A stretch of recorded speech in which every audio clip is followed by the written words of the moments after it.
Ассаламу алейкум, урматтуу жакшылар. Амансыздарбы, урматтуу жакшылар? Мына өзүңүздарга белгилүү болгондой, табигый кырсыктан Нокат элинен жапа тарткан үй бүлөлөргө буга чейин дагы биз Акбулак элинен келгенбиз, Нокат коомунан келгенбиз. Азыркы учурда дагы Нокат коомунан. Жалпы Нокат коомунан чогулган каражат болжол менен 1 миллион 200-гө жакын акча чогулуптур. Нокат коому дегенде бул РФ Российский Федерацияда эмгектенип жүргөн жалпы мигранттардан түзгөн коом. Өзүңүздөрдүн аты уулдарыңыздар ошол чет элде жүрүп дагы ата журт, ата мекен деп жүрөгү соккон мигранттардан ошо элине, журтуна, ата журтуна акчалай жардам бөлүнүп келиптир. Буга чейин Москвадагы Нокат коомунан 100 000 каражат бөлүнгөн бул жерге, 100 000 каражат алгансыздар. Азыр Свердловский область Екатеринбург шаарындагы дагы бир Нокат коомунан бухгалтер Айса Жеке келип отурат, эл өкүлү келип отурат. Нокат коомунун ошол Свердловский областындагы элден 10 000 каражат бул үйгө бөлүнүп аткан экен. Азыр эл өкүлү 10 000 каражатты берсе, алыңыз эжеке, мына ал жардам. Азыр көптүр кабыл аласыздар. Жалпы мигрант уул кыздарыңыздарга дуа кыласыздар.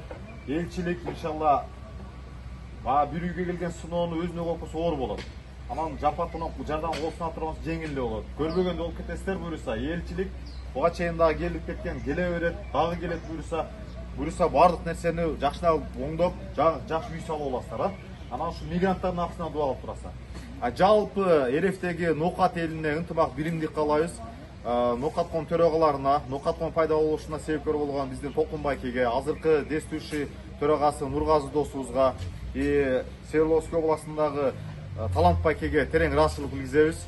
Ынтымак биримдик болсун, Мирмухматов айыл өкмөтүнө, анан дагы берки Гүлистан айыл өкмөтүнүн мигранттарына Нокат коому менен биригип ынтымакта биз менен бирге болууга чакырабыз. Анткени бир элденбиз, бир жерденбиз, бизге ынтымак биримдик керек. Мындай бир башка оорусуна кыйынчылык келгенде жапа тырмак жардам болушуна турган болсок, маселени чечиш жеңил иш болот. Аллахым жашоо ден соолук өмүр сиңиздарга береке берсин. Аман эсен, ойлон максатты иш жүзүнө ашырып, бул өскөн жерге ата мекенге кайтып келдиңиздерди Аллах бардыгына ачтын. Берген ихсаныңыздарды Аллах кабыл кылсын. Эки ооз жакшы сөз айтпаңыз, амин. Амин. Аллахым ушу мигрантта иштеп жүргөн балдарын, кыздарын, Кыргызстандан барган бардык эл журтума баргандарга, мигранттарга бардыгыңарга рахмат. Өмүрүңөр узун болсун, ден соолугуңар чың болсун, оорубагыла, мындай бөөдө кырсыктан, бөөдө өлүмдөн сактасын силерди. Дайыма иштериңер эгер болсун, тапкандарыңарга Аллах баракасын берсин. Эки дүйнө бактылуу, эч жамандык көрбөй, аты менен алып бардыгына эсен аман кайтып келди балдар. Рахмат. Ассаламу алейкум, урматтуу жакшылар. Урматтуу Нокат коомунун кызматкерлери, администрациясы, Нокат коомунун мүчөлөрү, мына бүгүн Свердловский областынын Екатеринбург шаарынан Нокат коомунун кызматкерлери, бухгалтери, эл өкүлү келип отурат. Өзүңүздөргө белгилүү болгондой, табигый кырсыктан жапа тарткан ошол Нокат элине келген ушул чоң сыноодо элдин жардамы менен ушул жапа чеккен үй бүлөлөрдүн жашоосу оңолуп келатат. Ошол эле эмеге биздин Свердловский областынан келген, Нокат коомунан келген аманатты ушул эжеге тапшыралы деп азыр сиздерге видео отчет кылып атабыз. Буга чейин Нокат коомунун Москвадагы жамааты дагы келип, бул эжеге 166 000 каражатты бөлүп кетти, алдыңызда. Азыр эми Свердловский областынан келген Нокат коомунан дагы 10 000 акча экен. Эл өкүлүнө сөз берели, эл өкүлү сүйлөп тапшырып койсун, Biz Екатеринбургдан келдик. Екатеринбург жамаатына Алла разы болсун. Нокат коомуна ушу эжеге жапат эткен эжеге 10 000 тапшырып коелу. Рахмат. Бардыңыздарга рахмат. Ата журтка кызмат кылган инсандар көп болсун. Акча бергендерге рахмат, акчаны алып келип жеткирип аткандарга рахмат. Ден соолугуңуздар чың болсун, өмүрүңүздөр узун болсун. Урматтуу жакшылар, Нокат коомуна ынтымак керек, биримдик керек. Эгер ынтымак биримдик боло турган болсо, ошол жакшылык жамандыкта аракет кылып, мындай бир кыйынчылык, бир үйгө келген кыйынчылыкты жеңилдете алабыз да. Ошондуктан бардыгыңыздарды ынтымакка чакырабыз, биримдикке чакырабыз, эл үчүн, келечек үчүн, ата журт үчүн кызмат кыла бериңиздер. Аллахым эки дүйнөнүн бактылыгын насип кылсын. Жашоо ден соолук кызыңыздарга береке берсин. Аман эсен ойлогон ой максаттарыңыздарды ишке ашырып, туулуп өскөн жерге ата мекенге биздин катарыбызды толтап кайтып келүүңүздөргө Аллахтан сурап калабыз. Аллах разы болсун. Берген ихсаныңыздарды Аллах кабыл кылсын. Рахмат терең ыраазычылык. Ассаламу алейкум, урматтуу жакшылар, мекендештер, жердештер, амансыздарбы, утман күн. Урматтуу жакшылар, өзүңүздөргө белгилүү болгондой, табигый кырсыктан жапа тарткан ушул Нокат элине кайрадан келип алакыбал сурап аксакалдын батасын алып кетели деп турабыз. Буга чейин биз видео аркылуу бөлүшүп атканбыз. Нокат элине келген сыноону бирге жапа тырмак ушул оорун жеңил кылып, жапа чеккен үй бүлөлөргө алакыбал сураганча финансылык каражат, акчалай жардам берип келгенбиз. Акбулак элинен андан кийин Нокат коомунан Москвадан канча акча бөлүндү эжеке сиздерге? Нокат коомунан 160. 160 миң акча бөлүндү. 160 миңби же 166бы? 166 жок 160. 160 миң, 160 миң каражат акча бөлүнгөн алгансыздар. Азыр ошол эле Нокат коомунун Свердловский область Екатеринбург шаарынан бухгалтери анан эл өкүлү келип отурат. Төрага сөзү келе албай калды. Биз экс төрага катары булардын чакыруусу менен биз келип калдык. Азыр ушу Нокат коомунан жардам акчалай катары Свердловский областынан 10 миң ошол үйдү салып жашоonu оңдоп алганга жалпы аксакалга отдельный аксакал сизге 5 миң чай ичесиз. Небере чебере балдарыңыз менен Нокатка барып бир тамактанып отуруп, ошол Нокат элине миграцияда жүргөн мигранттарга дуа кылып коесуз. Аман эсен ошолор ойлогон ой максаттын иш жүзүнө ашырып, ата журтка, туулуп өскөн жерине катары толбой, биздин катарыбыз толтуй аман эсен жеп келишине дуа кылып коесуз. 15 миң каражат акча аласыз. Мына эл өкүлү сизге 5 миң чай ичесиз отдельно. 5 миң чай ичесиз дагы Нокат коомуна Екатеринбургка битте дуабызды берип. Нокат коомуна дуа берип коесуз. Урматтуу жакшылар, бизге ынтымак биримдик керек. Эгер биз ынтымак биримдик боло турган болсо, бардык кыйынчылыкты жеңип чыгабыз. Ата журтубуз өнүп өссүн, Кыргызстан өнүп өскөн мамлекеттердин катарына кошулсун, мигрант агымын токтотолу. Бардык мигранттар аман эсен Кыргызстанга жетип келип, биздин катарыбыз толуктап ушул жерде үй бүлө бар, ушул жерде балдарын, кыздарын окутуп, ушул жерде тиричилик кылсын, жамандык болбосун. Сиздерге да сабырдык тилейбиз. Аксакал бир дуа бериңиздер Нокат элине, жалпы мигрант Нокат коомуна. Амин.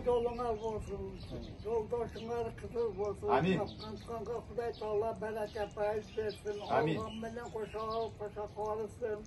Кудайдан неме тилеген болгон болсо тилектерин берсин. Капканга барака пайыз берсин. Алганы менен кошо калсын. Ата энесini жакшы тарбия кыла берсин. Айтканыңыздан Аллах басын. Сабыр кылыңыздар, буюрса баары жакшы болот. Эл бар, иншалла бардыгын жаңылап аласыздар. Рахмат. Терең ыраазычылык. Ассаламу алейкум. Ассаламу алейкум, урматтуу медиамдештер, жердештер. Өзүңүздөргө белгилүү болгондой биз очередной дагы бир үйгө кирдик. Жанакы табигый кырсыктан жапа чеккен үй бүлөлөргө кирип келатабыз. Нокат коомунан келген акчалай жардамды бөлүп келатабыз. Биз Акбулак элинен келген, андан Нокат элинин Нокат коомунан, азыр дагы Нокат коомунан. Буга чейин дагы Акбулак элинен 10 миң каражат алгансыздар, байкелдесе. Москвадан келген Нокат коомунан 20 миң алгансыздар. Азыр Свердловский область Екатеринбург шаарынан Нокат коомунан дагы 10 миң каражат бул эжеке, бул байкеге. Бул байке жанакы институт кармап калган, ушу сел келгенде чочуп калган институт алган эжекенин жолдошу. Ушул үй бүлөгө да ушул Нокат коомунан 10 миң каражат бөлүп атканбыз, ушул аманатты бергени келдик. Алла разы болсун. Амин.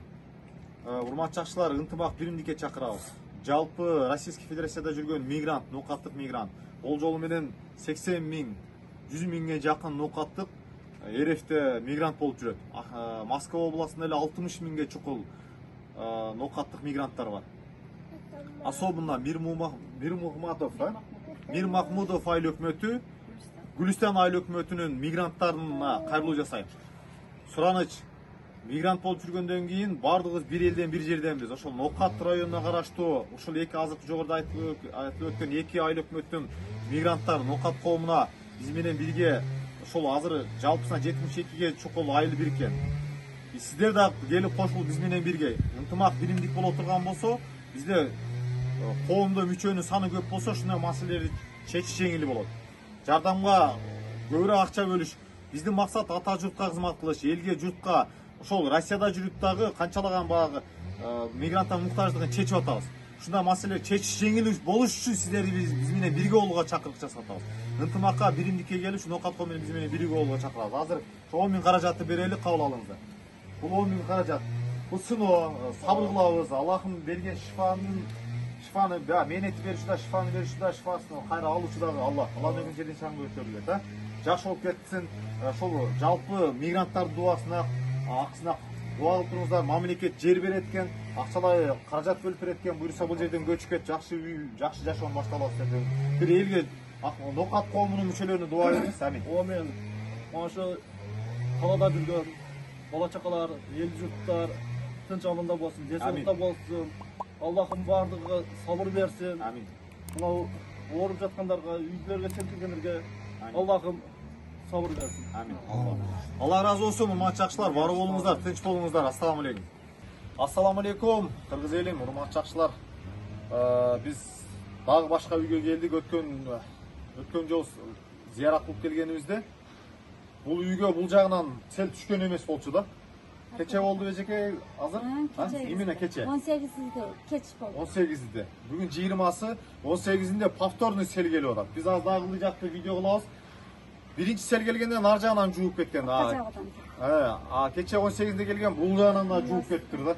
Бул жерге мамлекеттен жакшы көңүл буруп, жерди берип, бул үй-бүлөлөр көчүп кетпесе, бизге сөзсүз мына ошол бөбөктөр агып кетип, бир адам жоголгондон бул жерден көчүрүп чыгып кетип отурмак белек. После пожар эмне кереги бар? Азыр ушундайда мына элден жардам келип атат. Нокат коомунан, Москвадагы Нокат коомунан канча акча бөлүндү сиздерге? Канча акча алдыңыздар? Сумманы билбейсиздер, 20 миң. Сиз 20 миң алдыңыздарбы? Сиздерге 20 миң, сиздерге дагы болжол менен 20 миң берилди болуш керек. Нургазы төрага келип тапшырып кеткен.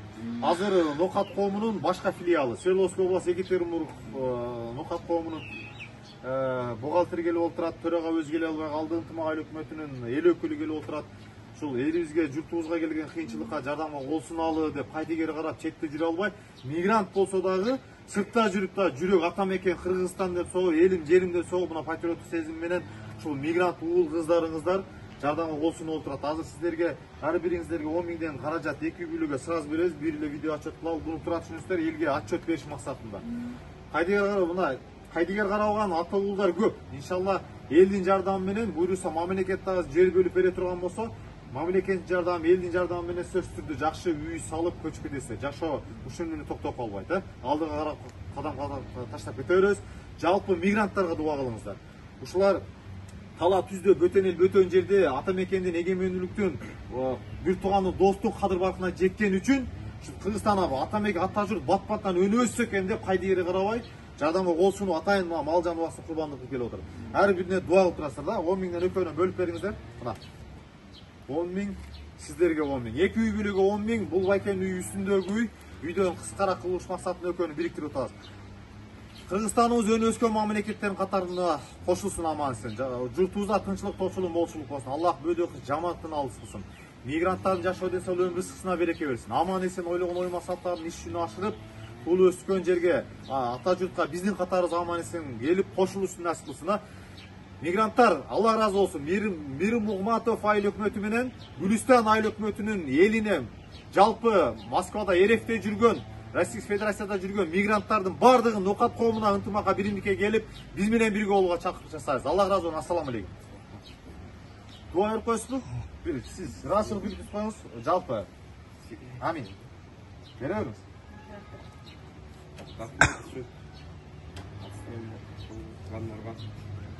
Жардам бергендерге рахмат. Толкунда болот байкел бир аз. Амин. Бере бериңиз. Sizlerge rahmat. Akçanızlar көп olsun, denizler sağ olsun. Bizi oylop жардам бергениңиздерге чоң рахмат. Ассаламу алейкум, урматтуу мекендештер, кыргыз элим. Ал өзүңүздөр көрүп атасыздар, акыркы учурда табигый кырсыктар көп болуп баратат да. Нокат элине келген сыноого бул болжол менен 1 ай болуп калды. Bundan 2 жума мурда биз Акбулак элинен чоңулган акчаны алып келип аманат тапшырып кеткенбиз. Андан көп өтпөй Нокат коомунан аманат тапшырылды. Нокат коомунан азыр бул эжеге Москва Нокат коомунан Нургазы төрага өзү келип 160 миң, бул эжекеге 166 миң каражат берилген алганса. Анан 2 күн мурда дагы жаан-жап, дагы сел келди да. Азыр биз Нокат коомунун дагы бир башка филиалынан, Свердловская область Екатеринбург шаарынан эл өкүлдөрү келип отурат. Булардын каражатын бөлүп келгенче, ала кол сурашканча Апшыратадан бери дагы айланып келдик. Кырдаал оор билинбеген мененчи. Гамба сыяктуу убактылуу курулган көпүрөлөр коркунучтуу болот. Себеби Апшыратада ошол убактылуу курулган кечеки көпүрөдөн жаңы заманба салына турган көпүрөгө чейин деп убактылуу салынган көпүрө дамба сыяктуу болуп калып, дагы суу ташып, дагы сел ашып кирипти. Ошол жерге чейин барып көзүбүз менен көрүп келатабыз. Бул сыноо бир Аллах тараптан бизге эскертүү келип атат. Бир пээлибиз бузулуп баратат, ынтымак биримдигибиз кетип баратат. Өзүмчүл бир гана өзүбүздү ойлогон бир ушундай бир дүйнөнүн артынан кууган, дүйнөгө кор болгон мезгилде жашап атабыз да. Ошондон улам бул эскертүү катары, Аллахтан келген эскертүү катары бир үшүрдөй берип, зекетти зекеттей берип, садаканы садакадай берип, кичине бир ынтымак биримдикке келип, бир коло кошунаны бир тууган менен жакшы мамиледе болуп, бир жардамга кол суна тургандай болуп, бир пээлибизди оңдоп, бир дил менен жашап, бир тооба кылып, бир ихсан чыгара тургандай болуп, бир Аллахты эстеп жашасак да, мен ошого чакырык жасап кетмекмин да. Азыр бүгүн жакшы кабар уктук, мамлекет тарабынан эми азыр каза болгондорго киши башына 1 миллиондон берилеткен, бир туугандарына үйүн сел алгандарга 500 миңден берилеткен, сел канага жакын түшкөн үйлөр болсо ал жерлерге чек берилип, сыртка үй салып чыгып кеткенге чек берилет экен. Эми бул нерсе август ичине чейин толук бүтөт деп айтты. Страховкасы бар үйлөр болжол менен 100 миңден 200-300 миңге чейин каражат бөлүп берилип алыптыр. Ошого карабастан дагы биз мына элчилик экен, элден айланса болот дейт, көптүк жүрсө көлү болот дейт. Аз-аздан мына кайдыгер карабай чогултуп отуруп, буюрса бул эжекелер дагы мына үйлөрдү баштаптыр. Азыр айтып отурушат, бирөөнүн үйүнө барып бат албайт десин көпчүлүк депчи. Кайдыгер карап отурбастан колдон келишинче ар бир коом, ар бир область болобу, регион болобу, район болобу, айыл өкмөт болобу, колдон келишинче тиңитип чогултуп келип жардам колсунууңуздарга суранабыз. Анан басым менен айта турган нерсе Ноокат коому. Азыр эми основном Ноокат коомунан жалпы дегиле жалпы Ноокат коомунан 1 миллион 200ге чукул акча чогулуп, ушул Ихсан катары Ноокат элине жардам келип таркатылып атат да. Ошол Ноокат коому бул деген коом, бул мигранттардан түзүлгөн. РФ Российский Федерацияда эмгектенип жүргөн мигранттардан түзүлгөн коом болот. Ошол мигрант уул кыздарыңыздар, сиздердин уул кыздарыңыздар ошол жерде үй бүлө багып пешентермен тапкан акчадан ата журтка деп, ошол талаада жүрсө дагы, бөтөн эл бөлтөн жерде жүрсө дагы жүрөгү ак болуп, жүрөгү ошол Ноокат ата мекен ата журт деп соккон үчүн ошолор кайдыгер карабастан 1 миллион 200 каражат бөлүп берип атат. Ата мекендин эгемендүүлүктүн, тууган урук катене бир тууганын кадыр баркына жеткен үчүн ушул мамлекет бат-баттан бутка турса, мамлекет өнүп өскөн мамлекеттин катарына кошулса, ушул мигрант агымы токтосо, консеквенция биз да ошол жака барып туулуп өскөн жерде ата журтта үй бүлө баксак деген максатта. Ошол үчүн ошол Ноокат коому түзүлгөн. Ошол Ноокат коомуна ошол Мир Махмудов айыл өкмөтү, экинчиси Гүлүстан айыл өкмөтү. Ушул эки айыл өкмөттүн айылдык аймактарынан ушул Ноокат коомуна кошулушпайт экен. Ушуга кичине замечание түшүп атат. Биз азыр мына Ноокат коому буга чейин келип бергенбиз, азыр дагы берип атабыз. Именно ушул эки айыл өкмөттүн айылдары Ноокат коомуна азыр ушул мезгилде 72 айылдан камсыздалат. 72 айыл биз менен бирге ынтымакта мына ата журт элге Алла үчүн келечеги үчүн кызмат кылып келатат. Ушул эки айыл өкмөт сиздер уул кыздарыңыздарга түшүнүп ушул Ноокат коомуна барып кошулгула деп. Биз менен бирге болсо, биринчи очередте мигранттын кызыкчылыгы, анын оору жеңил болот. Биз менен бирге болсо, ана мына ошол иш-чараларда ооруңуздарды жеңил кылып, ошол Ноокат коому биринчи жардамына келет. Ошол жакка келип кошулса, ушуну айтып түшүндүрсөңүздөр, айыл башчылар, айыл өкмөт, жалпы ошол мигранттарды башкарып жүргөн аттуу баштуу бизнесмен, патриот агалар, ушул эки айыл өкмөттүн айылынын мигранттарына түшүндүрүү иштерин алып барып Ноокат коомуна келип кошулушуна себепкер болсоңуздар. Ошол эми ушул мигранттардын акысына дуа кылып туруңуздар. Бул сыноо, иншалла бардыгы жакшы болот. Буюрса бардыгын көрбөгөндөй болуп кетет. Баштаган үйүңүздөрдү аман эсен бүтүрүп алыңыздар, аман эсен жаңы үйгө кирип жашаңыздар. Азыр эми ошол Ноокат коомунун Екатеринбургтан келген акчадан сиздерге да 10 миңден каражат бөлүп берсин. Эл өкүлдөр келген 10 миңден кабыл алыңыздар. Ошол мигранттардын акысына бир эми элге ыраазычылык билгизип, мигранттарга бир дуа бериңиздер эми. Амин. Өкөңүздөр тең аден бериңиздер. Амин. Катура. Жакынына келип каттыңыз улуга калсын. Амин. Илахамин, hamma berganlardan tanjonlar sog' bo'lsin, umrlar uzoq bo'lsin, topganlari yaxshiliklarga buyursin, bola chaqalarning orzu havasini ko'rsin. Bizga bersa Allohim o'rnini to'lg'azib qo'ysin. Olib kelgan sizlardan tanjonlaring sog' bo'lsin, umrlaring uzoq bo'lsin. Bollarını rahat paragatını görüşlüydü Allah'ım. Amin Size Allah. Sizler, çoğun sizler bir dua veriniz. Amin. Amin. Rahmat, tanjolların sağ olsun. Avvalo elimiz, yurtimiz tinch bo'lsin. Aslen hech kimimiz yomonlik ko'rmayli. Bunaqa ofatlarda Alloh hech qachon hech kimga ko'rsatmasin. Sizlarga ham tanjollaring sog' bo'lsin. Umrlaringga, rizqlaringga Alloh baraka bersin. Alloh birdi bersa sizlarga, Alloh mingni bersin. Sizlarga el yurt xizmatida yuribsizlar. Alloh hamisha hammalaringdan rozi bo'lsin, bizdan ham rozi bo'lsin. Hech kim yomonlik ko'rmaylik. Bir-birimiz bilan intifoq bo'lib, ahil bo'lib, yaxshi totuv bo'lib, el yurtimiz tinch bo'lib, hammamiz sog' bo'lib yurishlikni Alloh nasib qilsin. Bolalarimiz yaxshi kunini ko'rib yurishdi. Hammamizga Alloh nasib qilsin. Tanjonlaring sog' bo'lsin. Rossiyada yurgan bolalarimiz ham Alloh tanjonlari sog' bo'lsin. Asli ham yomonlik ko'rib topgan tutganlar faqat yaxshilikqa ota-onalari ham tinch bo'lsin, sog' bo'lsin. Hammalari bolalar umid bilan boqqan ota-onalari ham sog' bo'lsin. Hammamiz yaxshi bo'lib yurishlikni Alloh nasib qilsin. Rahmat, tanjonlar. Sanam bayaq сөздің аяғында жиынтықтап қойған көпірі бойынша уақытылы салынған көпірілер ошол дамба сияқты болып тұрып канал суыт отырған жер кичинекей тар болып отқанына байланыштуу азыр эч ким кепилдик бере албайт. Бул көпүрө качан бүтөт? Буга да эч ким мындай конкретный убада бере элек. Азыр бүгүн уктук августка чейин бүтөт экен деп. Эртеңки күнү дагы жамгыр жаап сел келип калышына эч ким кепилдик бере албайт да. Ошондон улам бул көпүрө маселесине ушул мамлекеттен да сурамакпыз, батыраак көңүл буруп, көпүрөлөрдү бүтүрүп берсе эгер көпүрө должным образом салына турган болсо, селканадан сел ашып түшпөйт.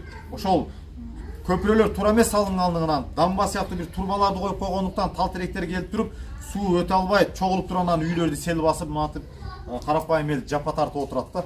Ушуга да көңүл бурсаңыздар, анан ташыйып кече келип чогулуш өткөздөр, ошол чогулушта ушул көпүрөлөрдүн туура эмес курулганына ким, кайсыл подрядчик, ким курган, ким буну кабыл алган, бардыгы мыйзам талаасында жооп берет, камалат деп айтыптыр. Эми бардыгыбыз мыйзам менен мыйзам башып жашай турган болсо, ошол нерселер болбойт, ушундай кемчиликке жол берилбейт. Көпүрө заман талабына жараша заман болуп курулуш керек. Эми үмүт кылып күтөбүз эми. Мамлекетибиз дагы биз Нокат районуна жакшыраак көңүл буруп, көпүрөлөрдү батыраак тездетип, аз бир сыртка чыгып да Facebook'ка видео тартабыз.